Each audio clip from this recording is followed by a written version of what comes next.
What is up, everyone? Welcome back to another episode of the Panthers Nation Network. Clearly, we're not in the locker room. Had to take a little break from it for just a second. No worries, though. Y'all still go over there and get all the merchandise you need because the Panthers are up. Come on now. Look, buy stock now. You know what I'm saying? You know what I'm saying? Prices going up. You know what I'm saying? Stocks going up. Everything up right now. I was there. Look, and also 2 games. I've been there. We've won 2 games. So there's two is a coincidence, right? 3 is a pattern. Right. We hit the 4, we got something cooking. They're undefeated at home, but they're winless on the road. That's just like prime Panthers for you. Yeah. And I gotta say, I was incredibly surprised with how the game went. They found a creative way to win, and I did not think they were going to be able to pull it off. Absolutely not. Because I think we talked about it last week. We asked if this team could ever take a punch and then respond. And could they ever finish the job? They've had games where they've been close, like the Arizona game, but can you actually finish the job off? This was a great display of a team fighting through, persevering, and that was a great level of toughness that team showed, and I'm thoroughly impressed. I hate that we always have to get to this point before we start to show things, but I can't do anything but be impressed. A win is a win in this league. We know how hard they are to come by, so take them how you get them, and considering that last year we started out 1-7. Yeah. Through 5 games, you're 2-3. Right. That for the Panthers, that is a hell of an improvement. You've reached your win total at this time in the last 2 years combined. Come on. Like because you remember they started. I don't even remember what it was the year before in terms of it was that first win week like 3 or 4 I think. Yeah. That Raiders or that first win was Houston. Oh, that's right. So it wasn't even that far in. Never mind. Yeah, well, we talking about Frank's tenure. Yeah, first win was Houston. The next one wasn't until Atlanta later on in the year. Yeesh. So, you've already, done well in that regard. You talk about taking a punch, right? And I think, the 2 turnovers immediately, all right, here we go again. Yeah. Here we go again. The first one, guys, I don't know what it looked like on broadcast. I was there on the sideline. It looked like he spiked the damn thing. It looked like he threw that thing straight in the ground. I do not know what he was thinking. From how it looked on the replay, it looked like he may have attempted to maybe pump fake or maybe he thought he was actually going to throw it and it just slipped right on out oop. Yeah, it was brutal. And then the interception, he had XL not in a great window, mind you. Probably not even. This was a good enough window to make. NFL quarterback should make that throw. Yeah, it's one of those ones where you have to put it on him because if not, it's either going to get picked or it's going to be you have to get it right there. And to his credit, then the touchdown for XL was an even tighter window. So it's how do you make that throw but not that throw? And I think that's all. The issue with Bryce is that I think everybody's having. I think that's the frustration that fans are starting to have is that you have these wild swings of I don't even know if you look like an NFL quarterback to these moments of brilliance that make me feel like this is definitely a top 10 caliber kind of quarterback. And so I think we all just want a healthy middle, a healthy medium. I think being a game manager to this point, I think seeing how wild the swings are for Bryce Young makes you appreciate game managers. Yeah. Makes you appreciate guys that just don't turn the ball over, make the right plays, get in and out of the right play calls. It makes the game so much easier for everyone, the coaches included. And I think that's where we want Bryce to get to. I don't even care about you being a top 10 guy. Just be solid. Right. And that's all I need. Just be solid because you said, even on that drive, that first touchdown drive, the 4th and 5 to T-Mac, I thought he was sacked. I thought he was dead to rights. He took forever, stumbled backwards, tried to juke out of it. And I'm like, where do you think you're going? Where are you running to? And somehow found T-Mac had the wherewithal to keep the drive alive, keep the play alive, and you get the pass there. And it was ridiculous. And that's exactly what you said. The pendulum swings so hard, bro. And again. Credit to T-Mac. I think without T-Mac, man, and how he has a veteran presence to him. He feels so comfortable playing this game, and I think I could have never expected him to look this good. Now I know people tried to tell us, you know what I'm saying, during the pre-draft process, but I still could not have said the number 8 overall pick is gonna look like the wide receiver 1 and play like the wide receiver 1 on a consistent basis. Only thing he doesn't have now is a touchdown to his name. It's so aggravating, and I think it's a good aggravation though, right? Because he's being able to go everywhere. And you looked at that game, every single player that could catch a pass for the Panthers caught one. Yeah. Everyone that was dressed caught a pass. I'm talking. Tremaine had one. Even James Mitchell had one. Like, they all caught a pass, and he obviously led the team in receiving yards. But there wasn't really a whole lot of output. Whereas for XL, two catches, the touchdown, and then the 23-yarder later in the game. And we talk about later in the game, like, you talk about the punch in the mouth, and like obviously we said the turnovers with punch in the mouth, but the real like haymaker was after you finally took the lead. It took them, after not scoring the whole third quarter, 3 plays to get the lead back. Boom, boom, boom, right back on the scoreboard. Feels like normal Panther fashion. That I was like, okay, they're not going to come back from that. You've got 5 minutes left in the game, maybe. Yeah, it was around like 4 or 5 minutes. Yeah, because before that, you had put together one of your better offensive drives this season. You had Rico, who we'll talk about in a little bit, but he breaks off a huge chunk of yards. You get down, and then you power through a short yardage to Rico, and he gets into the end zone.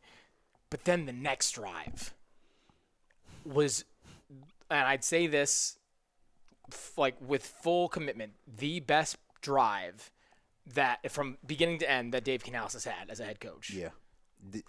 Night and day from the drive against Arizona to end that game. 100%.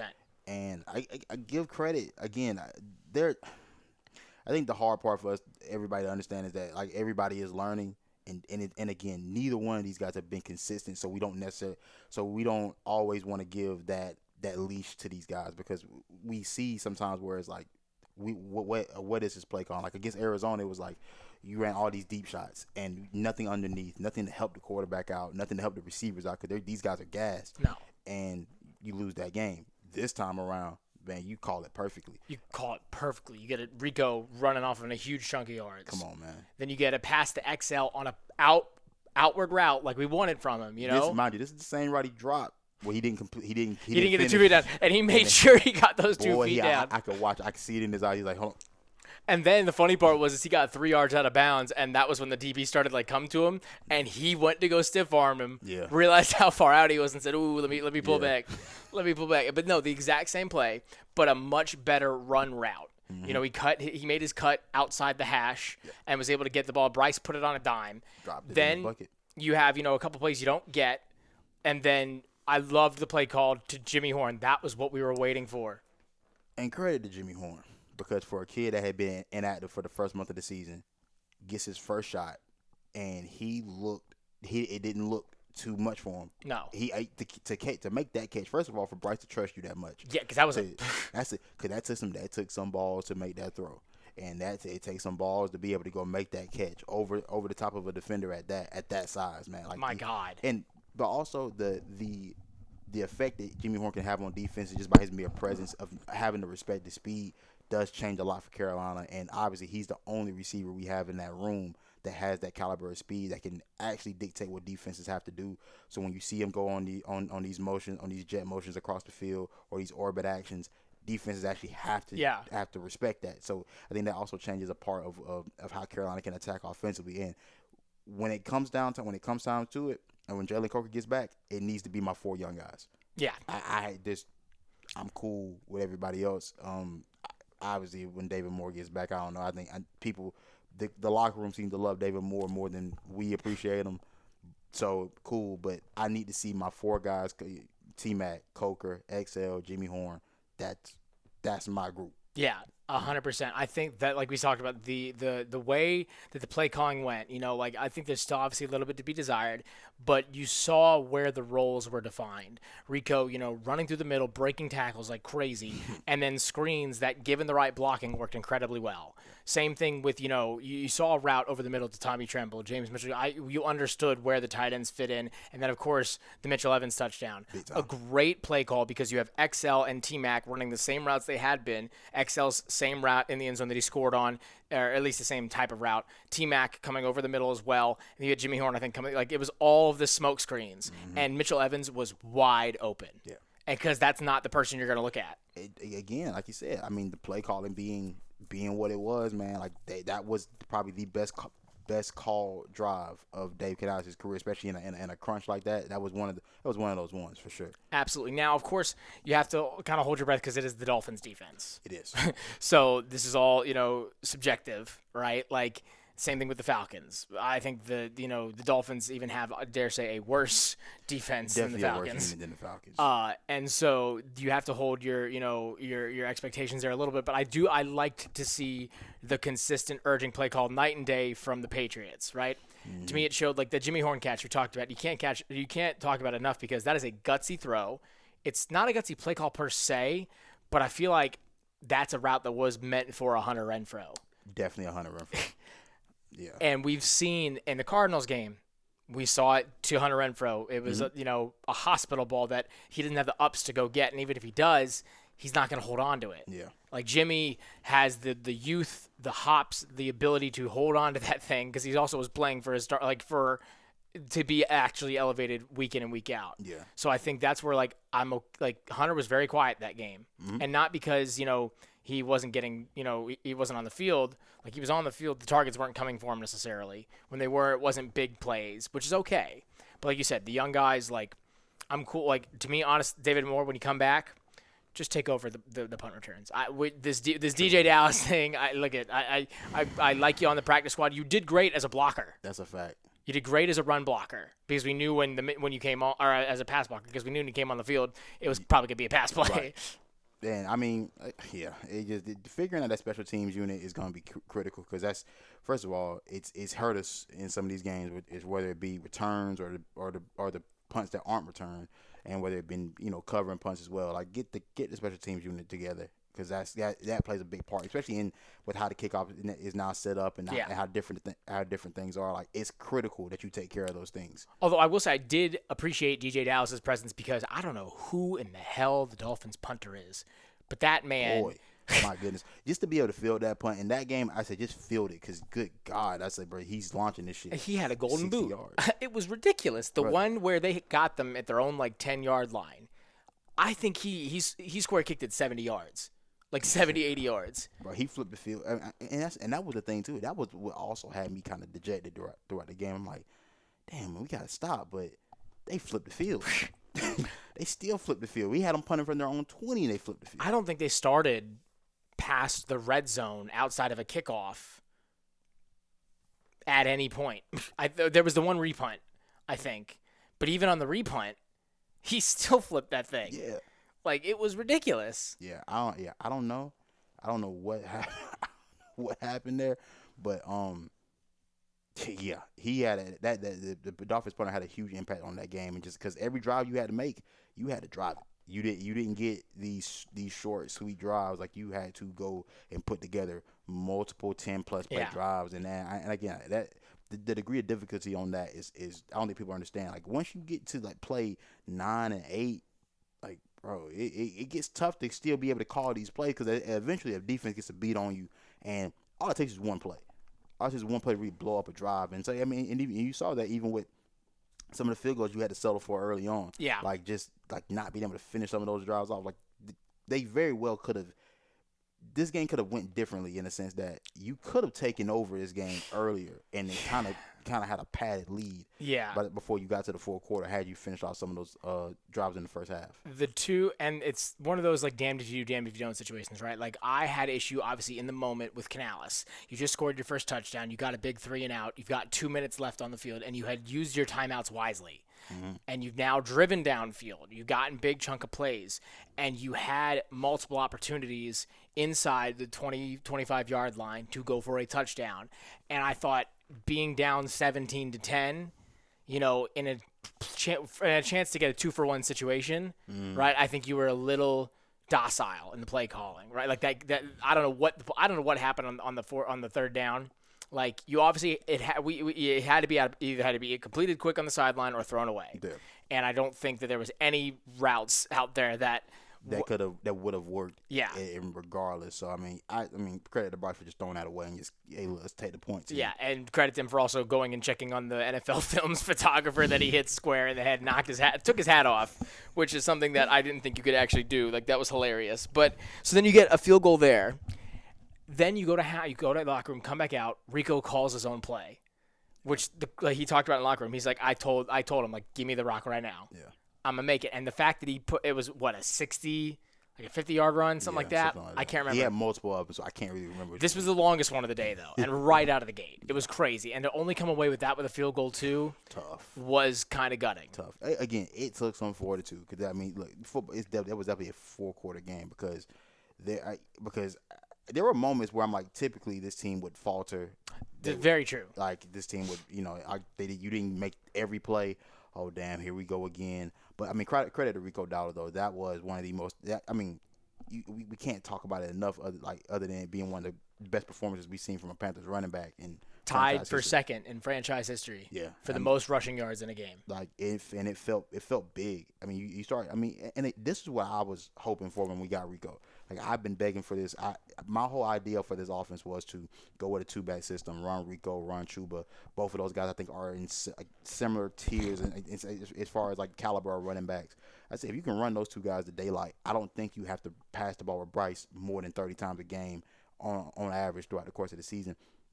I think the more we can take the ball out of Bryce's hands, because while I love you, you still, you know what I'm saying, I still would rather – I still rather hand that ball off to Chuba and Rico and let those boys run the daylight. And I think that is it's a more solid recipe. Like, that's a recipe that you can take on the road. Like, we know the two things that travel on the road is a running game and defense.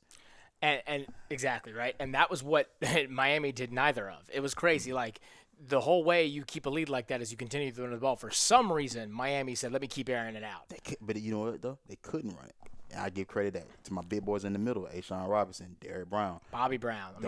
Those two guys, like, you know what I'm saying? That group of guys, they played some of their best ball. They've been playing better ball as the season's going on. I think it's been hard for us to try to figure out where this team is because of these performances where you get dropped off 42-13 and stuff like that. So we have a hard time probably appreciating what these guys are actually doing. But that interior group, the same way I feel strongly about my corners on the outside, Ashawn Robinson and Derrick Brown in the interior, two of the best interior defensive lineman tandems that are in the league right now for sure. 100%. Ashawn is the true, like, he plays on that end position, but what they're doing now, and we saw it again, right? We saw the three back, the three safeties. You had Ransom, Scott, and Morig in at the same time. Mm-hmm. What they also changed up, Darren Gant, the Panthers writer, put out a really interesting article talking about the change in the green dot. Mm-hmm.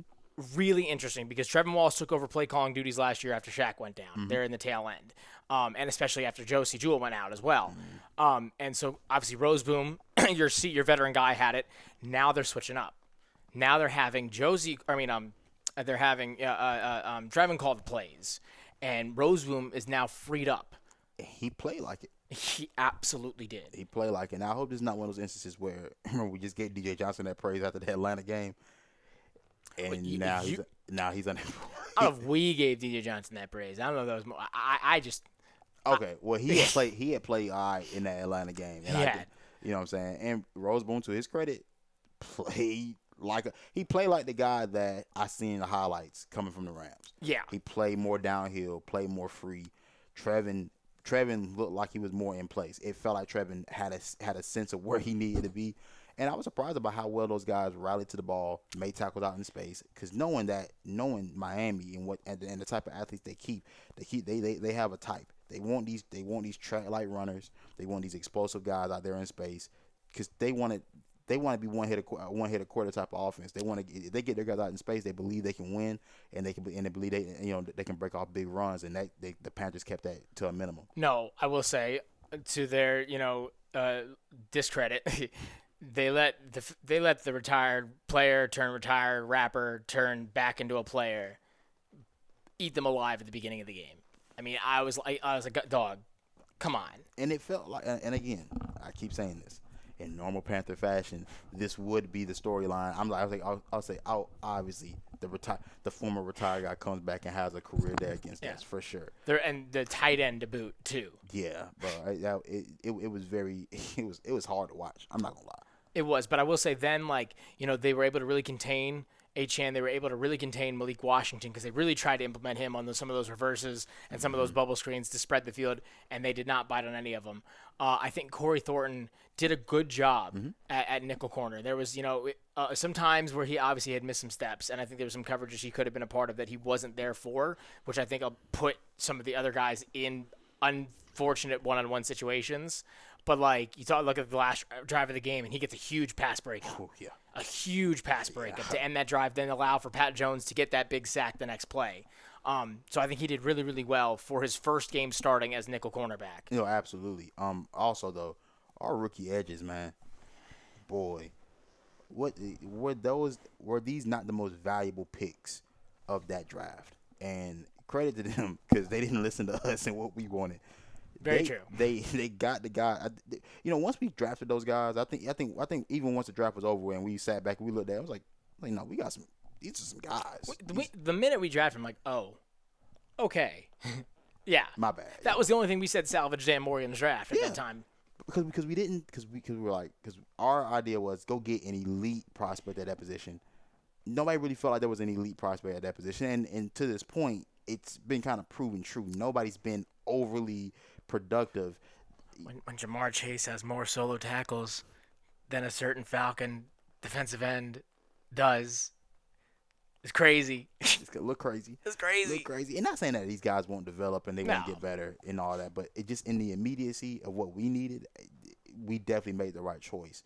And but Nick Scorton, he had a huge impact today. And I think he showed off his pass rushing ability in that game. I think coming into his rookie year, I was impressed with what he could be as a run stopper because he had showed at Purdue and at Texas A&M, like, hey, I can put on weight, I can stop the run, I can get after the quarterback. I have athletic ability to be able to do that as well. But my strong suit will be my run stopping ability. And in that game against Miami, he got after the quarterback. I hate that he didn't get credit for the sack. I was so angry. But he did end up tackling the lineman instead of getting on top of Tua. I know, and the funny part is from the way it looks, the lineman is like wrapping up Tua. Yeah. So, but again, his impact on it, I think, it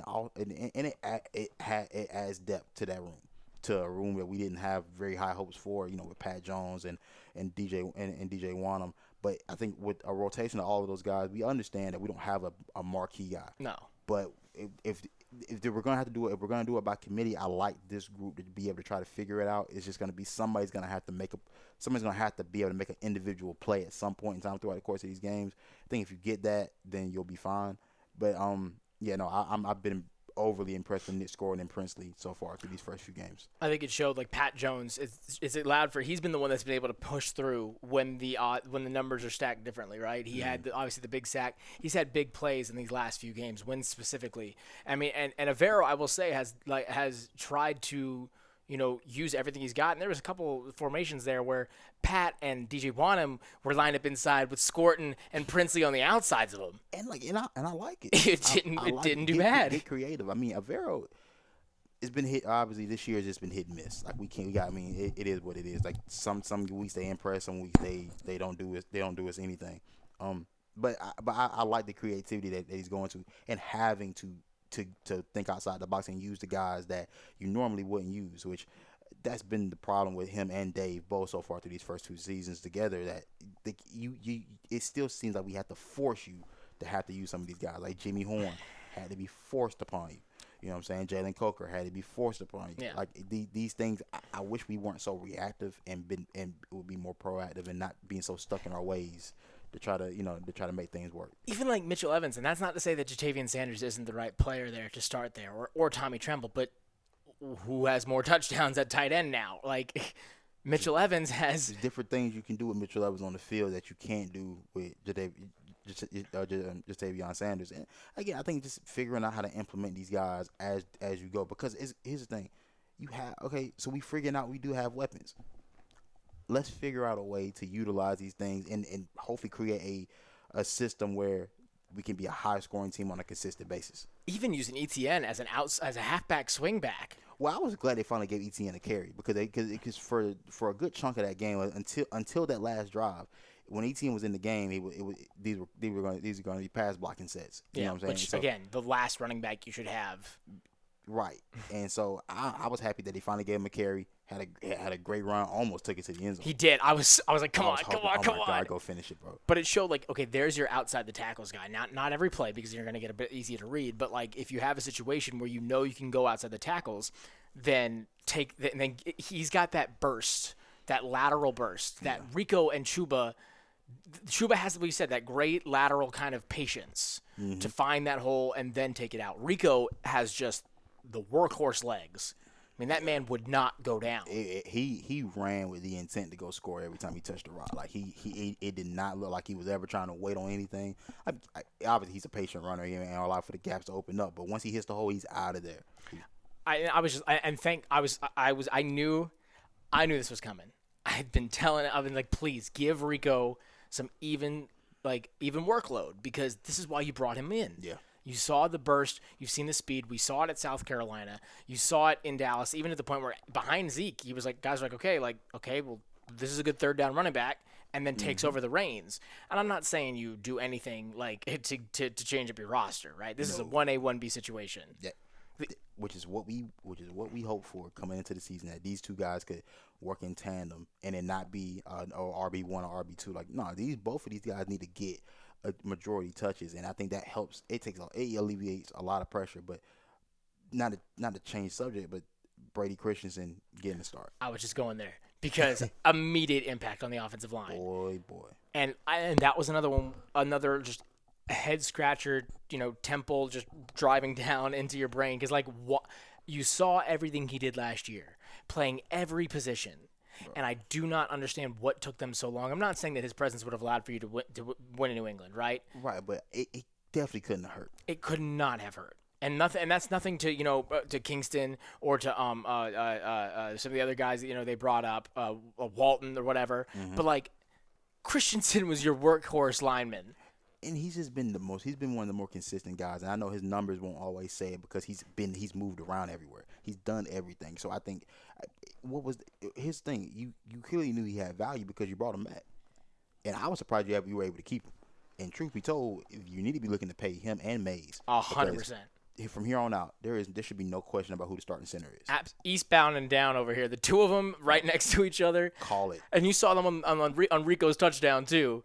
They were throwing their weight into there, saying, "Get across the line, come on, we got you." Absolutely, man, absolutely. And it's a great sign, especially with Robert Hunt being out. Like I feel like we all trust Christensen. I think the fan base already trusts him to be able to be the guy and help carry that load for us. While Robert Hunt is out and recovering, but.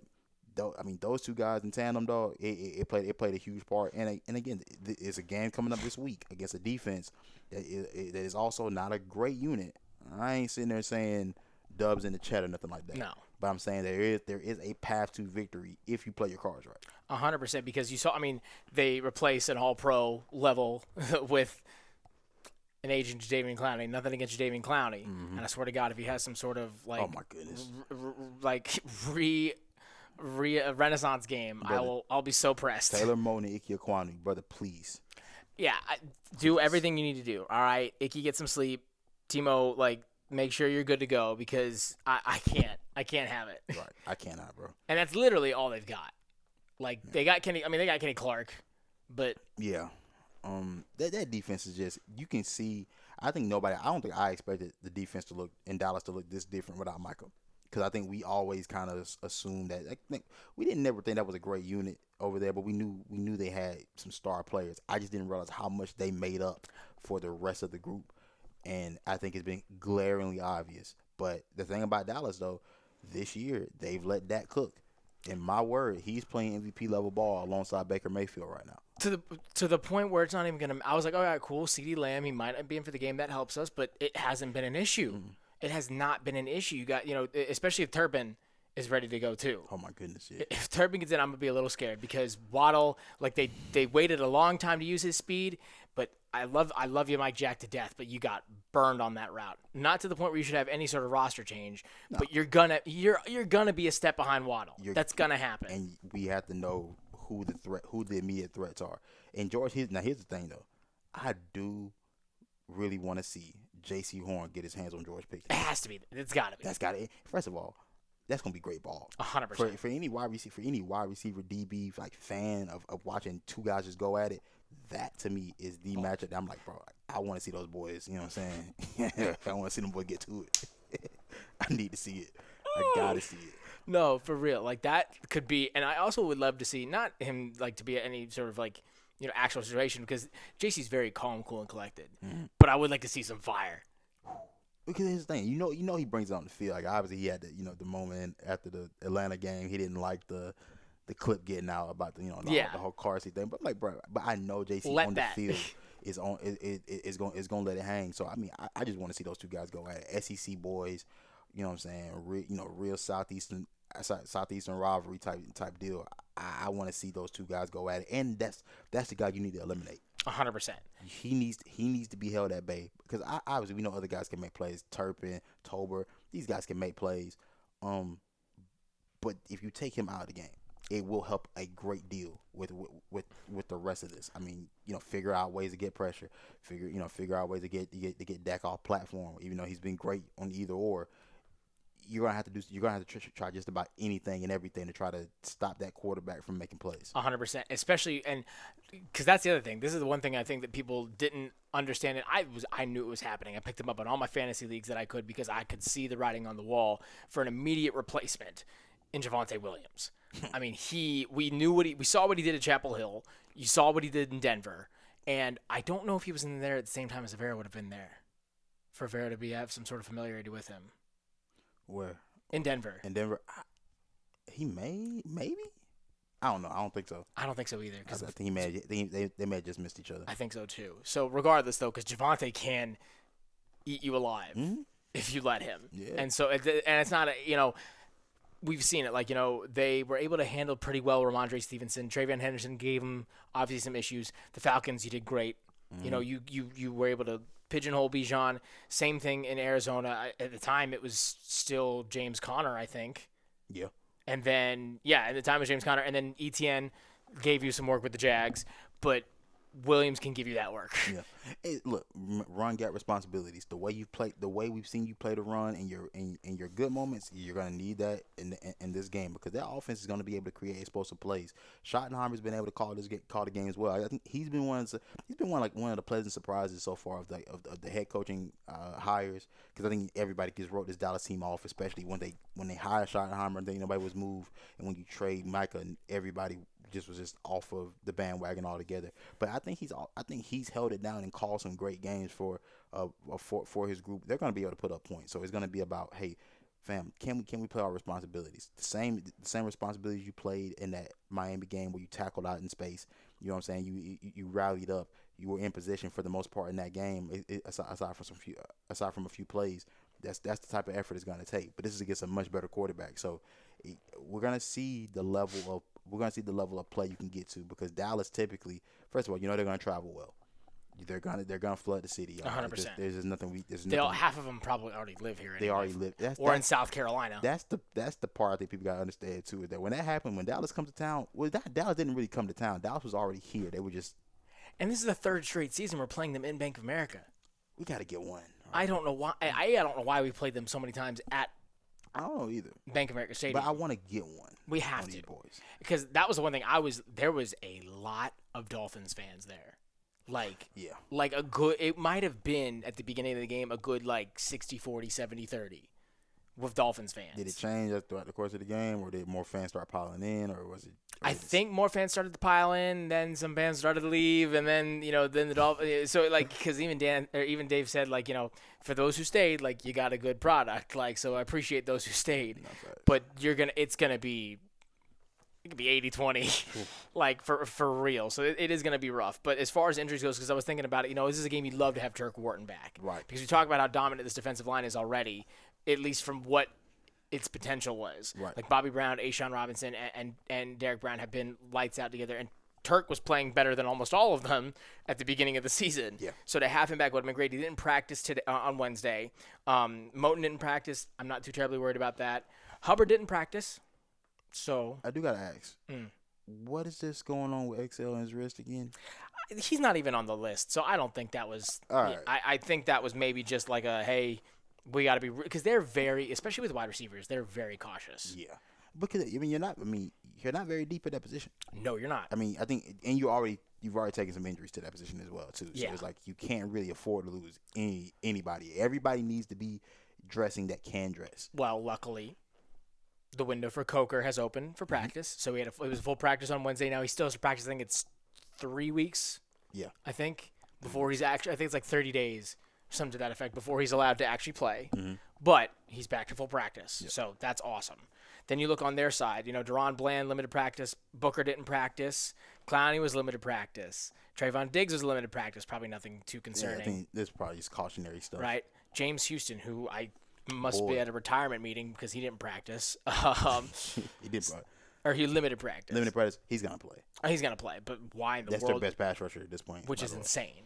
But I mean, you know what though? But I remember, if you remember a few years ago when he was in Detroit, he was a rookie and he had that crazy run. He only had like 7 games, but he had like 8 sacks in 7 games. It was ridiculous. It was a crazy run. But then he spent the last couple of years being injured, and so I mean, he's been a diamond in the rough for them to find in the absence of in the absence of Michael being traded and everything. He's been one of those solid pickups for sure.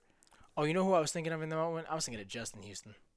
Yeah, I get you. Yeah. That did get me. I was like, what in the hell? But no, that makes me. I remember that Justin Houston and Carolina experiment. That right. Speaking of former Panthers, Jonathan Mingo, the menace, is a full practice. Revenge game coming. Miles Sanders, limited practice. Revenge game coming. No, nothing. No. Jadeveon Clowney, former Panther, revenge game coming. Yeah, he may actually have that. May actually have because he can stumble into a sack. Right. But those other two though, buddy. No. Yeah, let's be happy we're still in the league, y'all. You know what I'm saying? And then Kevontae Turpin did not practice. So I assume he's gonna be there too. I'm assuming all those guys are gonna be there. They're gonna be game. Like they'll just be listed as questionable until game time, and then we'll see them all play. Damn near. Yeah, we're gonna see what happens on our side. Charles Smith-Wade full practice, Mike Jackson full practice, Jatavian Sanders limited practice. So you're gonna have an interesting makeup. And as far as you look at this game against the Cowboys, I loved Rico's comment. He was like, "Y'all better buckle up." Because he's bringing that same kind of energy, and it's more than likely looks like they're going to give him the start. I think they're going to let Chuba rest as long as he needs to. Yeah, and that's the best way to go about it too. Because I think a tandem of Dowdle and Etienne can work. I think you got to trust Etienne a bit more. You do to get some touches, because I think it's just the sheer amount of work that Dowdle got. You saw him had to lead the game a couple times. Yeah, he was cramping up. Yeah, so I mean, I think you're gonna have to use Etienne. But I think Etienne is very much capable. I think this is what we brought him in for. Like, so I mean, use him. Yeah. And this also isn't a great defense that we're playing against. Not to say that they can't make some plays, but this is the defense that I'm like, okay, let's probably try to run them a bit more. Yeah, I think like we talked about, the key is, I think again, I'm hesitant with this one. I want to say you send the blitz, like put pressure on Dak, but Dak's not no slouch. He's not a Tua or He ain't folding. No, he's not. He's Standing going here to throw that joint. and he will also buy himself some time too. So like part of me is like, okay, well then just drop him back in coverage anyway. Yeah. Give yourself some extra help that you're probably going to need from every level as far as pass rush goes. Discipline's gonna be paramount. Yeah. Pass rush lanes will be paramount. Run gaps will be paramount. Like staying disciplined in this game it's gonna matter because you're going up against a veteran quarterback. Yeah. So these are the guys that make you pay for being out of position. Absolutely. You've gone through a very you've gone, and if you think about it too, this is another kind of prove it game for Dave Canales, because every team we've played thus far has had a coach either under 35 years old, or it's been their first year or second year with the team. All the way down. Atlanta, it's been 2-3 years, I think, that they hired him when we hired Frank Reich for Atlanta. Yeah, I think it's been about 2 years now. Okay, I can't remember when they hired him when we hired Canales, or if they hired him when we hired. I think there's no way he was the head. Was he the head coach when we had Frank? I feel like he was, because Avero. No, because Avero wasn't Avero talking to them after that Frank Reich year? May have. I don't know. Or did we take them? Did we take Avero? No, because the Falcons wanted to Interview of Vero, I feel They did like. want to interview Vero, and I think we shut that down. Okay, so then this is their who. I can't remember his name. Raheem Morris. Thank you. This is his second year. Then I want to say. That sounds right. Because we also interviewed I think it's his Raheem second Morris after Frank Reich. This is Raheem Morris' second year, I believe, because I think he drafted. I think Michael Penix was his first. I think so pick. too. Obviously, Liam Cohen first year. Mike Vrabel, he's a veteran head coach, but first year with the Patriots. Right. Then you've got Schottenheimer, right? So you have the ability. You haven't had to go up against it because that was the whole thing last year, right? Oof. You saw, Harbaugh coach the breaks off of him, right? You saw these, you saw these older coaches. Just take him to the woodshed. Absolutely, with a switch and a scowl, and then you had to wait out there 10 minutes after just to recompose yourself, right? So this is the time frame where you can show you let Liam Cohen, out coach you, which is crazy. You were able to show Raheem Morris like, hey, you can coach this out. You were able to, McDaniel's like, hey, or not McDaniel, no, yeah, McDaniel's, Yeah. To that, you can out coach him. This guy who's supposed to be This offensive guru. yeah, who is shown again without Tyreek Hill. Very limited. You know what I'm saying? So this is another opportunity, because like you said, Schottenheimer has been a almost if we're giving Dak MVP conversation, not coach of the year, mind you, but He's been very impressive. very impressive, I can't knock what he's done. I mean, that team's putting up points. right? And you think about it. I mean, they had some should have been wins. Yeah. That if they would have got them, good. The conversation you're having about Dallas is really crazy because opening week should have gotten that one. Yep. CeeDee Lamb doesn't drop all 10 of those passes. Hell, you know what I'm saying? You're talking about a 1-0 Right. start. The tie.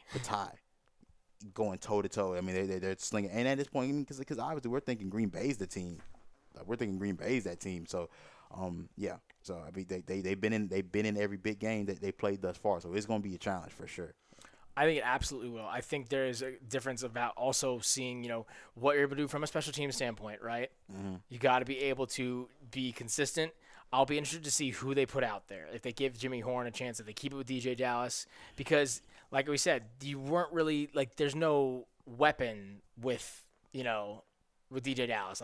It's not, but I think you almost got to go with the guy that just won't turn the ball over. Yeah. So I think that's really where they're at right now until something changes. I think you roll with DJ Dallas again, let him get as many weeks as possible under his belt, and maybe you start to see him gradually get more aggressive and getting more comfortable back there. But yeah, I think just play it safe with special teams right now. Just go with whoever can field the punt at this point. Absolutely, and then outside, I think from outside of that, as far as roster goes, I think you keep things almost the exact same, especially from the offensive line standpoint. Icky to Christensen to Mays to Lewis to Moton. Yeah. Chef's kiss. Yeah, absolutely. I mean, I give credit. I don't want to give credit to too many guys because I feel like y'all are gonna piss me off this weekend. I know. If I know. But you know what I'm saying. Icky's, I think, has been solid. Mo and Timo's been Timo. Everybody that we've needed to be solid has been that thus far. I just need to see consistency, dog. I think that's all we're asking for because I'm not picking y'all to win, by the way, but because y'all still lack to show me some consistency. So until I see that, I can't pick you. Yeah. But you know what I'm saying? It's great opportunity. It's some of the Cowboys. We love to play Pop Warner teams in the regular season versus Dallas. When playoffs come around and we play Dallas, right? We got their lunch money. It's fact. So we can just get them boys in the playoff every time we go. Maybe, you know what I'm saying? Right. Walking into the divisional at least every year. Right, but for some reason in the regular season, it's just since Thanksgiving has not been a favorable matchup for us. So I'm not picking them to win. I think it will be a higher scoring affair. I do think. And God Almighty, if there's you know what? This is what I'll predict so that it doesn't happen. I think they're going to tie. I think they're going to tie. Dallas has already shown they can do it, and with the amount of overtime games, I think this is an overtime game. I think this becomes an overtime game. We had so many of them last year. Something about this, I don't know, man. Something about this team it gives me reeks of heartbreak. It's gonna it's going to. I think it's going to end in regulation. Yeah, I think that's all you'll say. Yeah, that's all I'll say. That's all I'll say, bro. But yeah, I would love to pick y'all boys. Y'all, but I can't with good conscience give y'all let y'all have that control over me this week. No, but I need to see more Eric Collins broadcasts. Oh boy, that was great. And to the dude that was like, yeah. man, Eric Collins was doing too much. Brother, let me ask y'all something. Do y'all like sports? Do y'all like when people like love their job? And that's like he's like a sports content creator. Like Yeah. he's a goofy dude. Yeah, but also it makes a lot of sense because you have the most unseasoned voice I've ever heard. Salt would be too much for you, brother. You know what I'm saying? And that's like his bit too, is to be like as deadpan as possible. Yeah, and I think y'all are the worst type of creators that I've seen out there. I think y'all are all stock made creators. Y'all are government mandated creators, brother. Like, what the fuck Like we if it was talking AI, I wouldn't be surprised.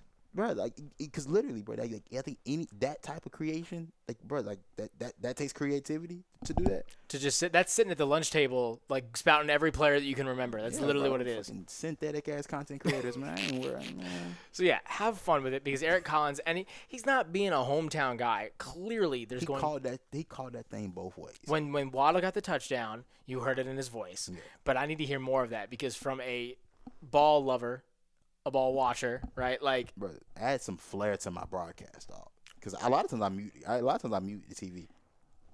I don't need to hear another clone of like the same guy talking like this. And he's going like no, give me some because like if it were up to me, I would put like high school PA guys like in those things and have them blare out through it because they get after it. Bro, they get after it. I think you want to see that passion within the game, man. Like I said, with the millions of creators we have in the space now, just that just make their own content. Man, I think I want to see the guys that are at the forefront, the TV guys, the guys that when you grew up watching, that made you want to get into this, have that level of passion when they call the game. So I mean, shout out Eric Collins, dog. I was like, but of course, we'll have to wait and see what happens, right? Yep. This should be a great game, hopefully. Knock on wood. Jeez. And hopefully we're in a better mood like this next week. I would love to, right? I would love it. Multiple wins on top of each other. Haven't had that in a long time. No.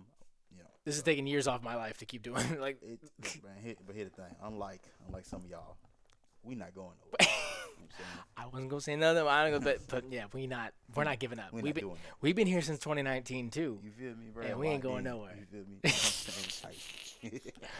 Until next time, keep pounding.